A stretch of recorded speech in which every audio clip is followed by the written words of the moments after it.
চলে যাবার আগে তোমাকে শেষ কিছু কথা বলে যেতে চাই। হয়তো আমি আর থাকবো না, তবে আমার এই ভিডিওটা, আমার এই কথাগুলো যদি কোনোদিন তোমার সামনে এসে পড়ে, তাহলে শুনে যেও।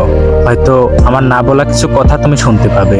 মানুষ বলে দুনিয়া নাকি শান্তির জায়গা নয়, কিন্তু আমি বলি, আমি তোমাকে পেয়ে, তোমার ভালোবাসা পেয়ে যতটা হাসি খুশি থাকতাম, বিশ্বাস করো আমাকে পৃথিবীর সব থেকে দামি সম্পদটা দেওয়া হলেও আমি এতটা হাসি খুশি, এতটা ভালো কখনোই থাকতাম না যতটা হাসি খুশি আমাকে তুমি রেখেছিলে। আর তারপর তুমি আমাকে যখন শত অবহেলা দিতে শুরু করলে, আমার থেকে দূরত্ব বাড়িয়ে দিলে, তখন জানি আমার মনে হতো আমার পুরো পৃথিবীটাই আমার থেকে দূরে চলে যাচ্ছে।